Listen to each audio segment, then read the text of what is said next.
लो friends, so UP PET 2022 pre exam के syllabus के according आज हम देखने वाले हैं हर्षवर्धन से संबंधित top 20 questions and answers. So friends, let me start now without any delay.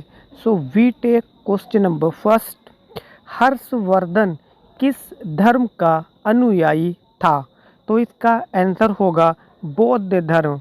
Harshvardhan भी अशोक की तरह ही बौद्ध धर्म का अनुयायी था। और इससे पहले हमने अशोक और चंद्रगुप्त मौर्य इनके बारे में कंप्लीटली जो इम्पोर्टेंट क्वेश्चंस थे उन्हें देखा है, तो आप वो वीडियो भी देख लें। तो दोस्तों देखो, जो अशोक था वह बौद्ध धर्म का अनुयायी था, वहीं जो चंद्रगुप्त मौर्य था वह जैन धर्म का अनुयायी था। ठीक है, तो मेरी कोशिश रहती है कि हमने जो भी पहले पढ़ा है उसे हम इंटरलिंक करके पढ़ाएं ताकि आपको याद भी हो जाए, यानी रिकॉल भी हो जाए। ठीक है, तो अब लेते हैं क्वेश्चन नंबर 2। हर्षचरित्र एवं कादम्बरी की रचना किसने की? तो इसका आंसर होगा बाणभट्ट। क्या आंसर होगा? बाणभट्ट। बाणभट्ट जो कि हर्षवर्धन का एक दरबारी कवि था। क्या था? तो हर्षवर्धन का यह दरबारी कवि था और इसने 2 पुस्तकें लिखी। कौन कौन सी? तो हर्षचरित्र और कादम्बरी। ठीक है, इन दोनों का नाम बहुत इम्पोर्टेंट है, आपको ध्यान रखना है। और ख़ास तौर से जो हर्षचरित्र है इसे ज़रूर ध्यान रखना है, क्योंकि ऑप्शन में हर्षवर्धन भी दिया जाता है और अधिकतर बच्चे कंफ्यूज हो जाते हैं कि हर्षचरित्र यानी हर्ष के बारे में बात हो रही है तो इसे हर्षवर्धन ने लिखा होगा, लेकिन ऐसा नहीं है। इसे लिखा है हर्षवर्धन के दरबारी कवि बाणभट्ट ने। ठीक है, तो ये आप याद रखें। अब क्वेश्चन नंबर 3। शिलादित्य के नाम से कौन जाना जाता था? तो इसका आंसर हो जाएगा हर्षवर्धन। हर्षवर्धन को शिलादित्य के नाम से भी जाना जाता था। वहीं जो चंद्रगुप्त द्वितीय था, कौन था? चंद्रगुप्त द्वितीय था, उसे हम विक्रमादित्य के नाम से पुकारते या फिर जानते थे, क्योंकि देखिए शिलादित्य इसमें भी लास्ट में दित्य आया हुआ है और ऐसे ही विक्रमादित्य में भी दित्य आया हुआ है, तो यहाँ पर भी चांस बन जाता है कंफ्यूज होने के। तो इसीलिए मेरी कोशिश रहती है कि जो सेम वर्ड हैं उनका उनका मैं डिफरेंस आपको बताऊं। ठीक है, तो एक बार फिर से देख लेते हैं। शिलादित्य किसे कहा गया है? इस क्वेश्चन का मतलब यही है कि शिलादित्य किसे कहा गया है, तो हर्षवर्धन को शिलादित्य कहा गया है। वहीं विक्रमादित्य किसे कहा गया? तो चंद्रगुप्त द्वितीय को विक्रमादित्य के नाम से भी जाना गया है। अब देखते हैं क्वेश्चन नंबर 4। भारत का अंतिम हिंदू सम्राट किसे कहा जाता है? तो इसका आंसर हो जाएगा हर्षवर्धन। क्या कहा जाता है? हर्षवर्धन। ठीक है, अब क्वेश्चन नंबर 5। प्रियदर्शिका रत्नावली। क्या है? प्रियदर्शिका रत्नावली व नागानंद नामक नाटक की रचना किसने की? तो इन नाटकों की रचना खुद ही हर्षवर्धन ने की थी। मतलब स्वयं हर्षवर्धन कला प्रेमी था, साहित्य प्रेमी था और इसीलिए उसने 3 नाटकों की रचना भी की। कौन कौन से हैं? तो यहाँ पे तीनों दिए हुए हैं, आपको तीनों नाटकों के नाम रट लेना है बिल्कुल। कौन कौन से? प्रियदर्शिका, रत्नावली और नागानंद। ठीक है, अब क्वेश्चन नंबर 6। किस अभिलेख में हर्षवर्धन को परमेश्वर कहा गया है? तो इसका आंसर हो जाएगा मधुबन व वांसखेड़ा अभिलेखों में हर्षवर्धन को परमेश्वर कहा गया है। और अभी हम देख चुके हैं हर्षवर्धन को एक और नाम से जाना गया है, तो क्या नाम है? शिलादित्य। तो यहाँ पर भी आपको रिकॉल हो गया है। ठीक है, अब बढ़ते हैं क्वेश्चन नंबर 7 की ओर। अंतिम बौद्ध राजा कौन था जो संस्कृत का महान विद्वान था? तो इसका आंसर हो जाएगा हर्षवर्धन। क्या हो जाएगा? हर्षवर्धन। यानी अंतिम बौद्ध राजा कौन था जो संस्कृत का बहुत प्रखंड विद्वान था? तो इसका आंसर हो जाएगा हर्षवर्धन। कभी कभी क्या होता है कि क्वेश्चन हम सिंपली पढ़ जाते हैं, लेकिन आपको क्वेश्चन पढ़ने पर भी ध्यान देना चाहिए। कैसे? तो आइए देखते हैं। जब हम इस क्वेश्चन को जनरली ऐसे ही पढ़ेंगे तो हो क्या जाता है, तो ये हो जाता है हम क्वेश्चन पे ध्यान नहीं देते हैं। लेकिन जब भी आप क्वेश्चन पढ़ें, आप अच्छी तरीके से पढ़ें, क्योंकि कभी कभी हमें क्वेश्चन से ही आंसर मिल जाता है। कैसे? तो इस क्वेश्चन को आप पढ़ो, अंतिम बौद्ध राजा, क्या लगा है? बौद्ध राजा, है ना। तो यानी जो हर्षवर्धन है वो किसका अनुयायी था? तो वह बौद्ध धर्म का अनुयायी था, क्योंकि क्वेश्चन में ही छिपा हुआ है। तो क्वेश्चन से भी आप आंसर को निकालने की कोशिश करें, ठीक है। क्या करें? कोशिश करें। तो अब क्वेश्चन नंबर 8, किस व्यक्ति को द्वितीय अशोक कहा जाता है? तो इसका आंसर होगा हर्षवर्धन को द्वितीय अशोक कहा जाता है, क्योंकि अशोक की तरह ही हर्षवर्धन भी अहिंसावादी था और उसने भी धार्मिक क्रियाकलापों में भाग लिया और खुद ही बौद्ध धर्म का अनुयायी था।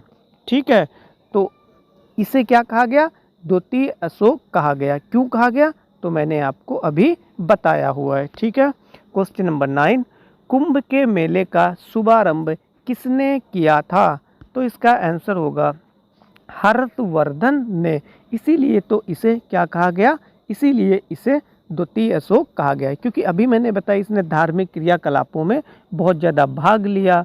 धार्मिक जो क्रिया होती हैं, धार्मिक चीज़ें हैं, उनको बढ़ावा दिया, उनका प्रचार और प्रसार किया, और जिसका एग्जाम्पल हमें आगे वाले क्वेश्चन में मिल भी गया, यानी यहीं पे मिल गया। कुंभ मेले का इसने शुभारंभ करवाया था। क्वेश्चन नंबर 10, किस शासक ने नालंदा विश्वविद्यालय के लिए 100 ग्रामों की आय दान के रूप में दी थी? तो इसका आंसर होगा हर्षवर्धन। यानी ये बहुत ज़्यादा उदार था अशोक की तरह। हालांकि अशोक प्रारंभ में उदार नहीं था। उदार कब बना? जब उसका हृदय परिवर्तन हुआ, अर्थात कलिंग युद्ध के बाद। ठीक है, तो अब लेते हैं क्वेश्चन नंबर 11, पुष्यभूति वंश का सबसे प्रतापी शासक कौन था, या सबसे प्रतापी राजा कौन था? तो इसका आंसर हो जाएगा हर्षवर्धन। और किस वंश से संबंधित था ये? तो पुष्यभूति वंश से ये संबंधित था, जो कि क्वेश्चन में ही है ना। तो इसीलिए जब आप क्वेश्चन पढ़ें तो अलर्ट होके पढ़ें। क्वेश्चन नंबर 12, बंगाल का कौन सा शासक हर्ष के समकालीन था? तो इसका आंसर होगा शशांक। और यहाँ पे समकालीन का मतलब क्या है? उसी समय पर, उसी समय पर। ठीक है। क्वेश्चन नंबर 13, हर्ष के शासनकाल में उत्तर भारत का सबसे महत्वपूर्ण शहर कौन सा था? तो इसका आंसर होगा कन्नौज। और इसीलिए हर्षवर्धन ने अपनी राजधानी थानेश्वर से कन्नौज में स्थानांतरित की थी। कहाँ से? थानेश्वर से। क्या नाम है? थानेश्वर। ठीक है, दोनों नाम आपको याद रखना है, क्योंकि कभी कभी क्वेश्चन ऐसे ही आ जाता है, हर्षवर्धन ने किस शहर से अपनी राजधानी स्थानांतरित कर कन्नौज को अपनी राजधानी बनाया? तो किसे? थानेश्वर को, जो कि कहाँ पड़ता है? तो वर्तमान में पड़ता है ये आपका हरियाणा में। कहाँ पे? हरियाणा में। तो भैया करंट से भी रिलेट करके आप पढ़ सकते हैं। ठीक है, और किस शहर को बनाया था? तो कन्नौज को बनाया था। और पहली राजधानी उसकी क्या थी? तो थानेश्वर थी। ठीक है। क्वेश्चन नंबर 14, हर्षवर्धन और पुलकेशिन द्वितीय के मध्य हुए संघर्ष की जानकारी हमें कहाँ से प्राप्त होती है? तो इसका आंसर हो जाएगा ऐहोल अभिलेख। क्या आंसर होगा? ऐहोल अभिलेख।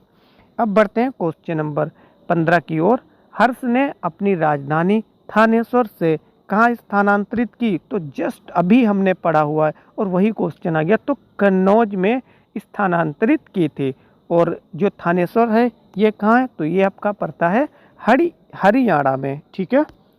क्वेश्चन नंबर 16, हर्षवर्धन की मृत्यु के पश्चात कन्नौज पर किसका शासन हुआ, तो यशोवर्मन का। किसका शासन हुआ था, यशोवर्मन का।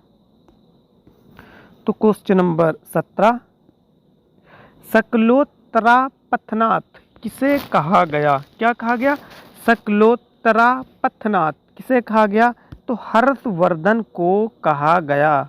क्या कहा गया, हर्षवर्धन को कहा गया। और इसे क्या क्या कहा गया, तो इसे पराक्रमांक ये भी कहा गया, अभी हमने पढ़ा है ना। और इसे क्या कहा गया, तो इसे शिलादित्य भी कहा गया है। ओ माफ़ी चाहता हूँ, पराक्रमांक नहीं कहा गया, इसे परमेश्वर कहा गया। बहुत बहुत सॉरी, बहुत बहुत माफ़ी मांगता हूँ, थोड़ा सा मैं भी कंफ्यूज हो गया। क्या कहा गया इसे, तो इसे परमेश्वर कहा गया, ना कि पराक्रमांक। ठीक है, क्या कहा गया, परमेश्वर, क्योंकि नाम ये एक ही जैसे है ना, इसीलिए थोड़ा सा कंफ्यूज जो है हो गया था। अब देखते हैं क्वेश्चन नंबर 18, हर्षवर्धन अपनी धार्मिक सभा कहाँ किया करता था, तो इसका आंसर है प्रयाग में। और इसीलिए प्रयागराज का जो धार्मिक महत्व है वह बहुत ही ज़्यादा है, वर्तमान में भी बहुत ज़्यादा है और इतिहास के दृष्टिकोण से भी बहुत ज़्यादा है। अब क्वेश्चन नंबर 19, किस अभिलेख में हर्षवर्धन को परमेश्वर कहा गया, देखिए आ गया, फिर से आ गया।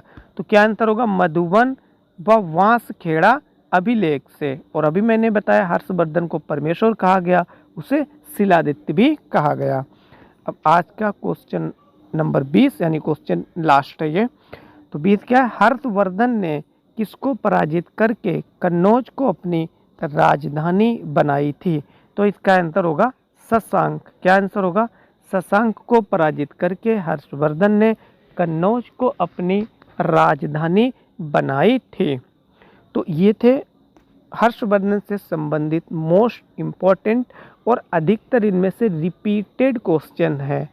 तो दोस्तों यदि वीडियो आपको पसंद आई हो तो बिना कहे हुए आप लाइक बटन को हिट करें और अपने दोस्तों के साथ में इस वीडियो को शेयर करना ना भूलें। एक बहुत ही ज़रूरी बात है कि जो यूपी पेट प्री एग्ज़ाम 2022 की मैं सारी वीडियो जो जीएस की बना रहा हूँ उन सभी वीडियोज की लिंक मैं आपको डिस्क्रिप्शन बॉक्स में दे रहा हूँ, तो वहाँ से आप जाके देख सकते हैं। वीडियो देखने के लिए आप सभी को बहुत बहुत धन्यवाद।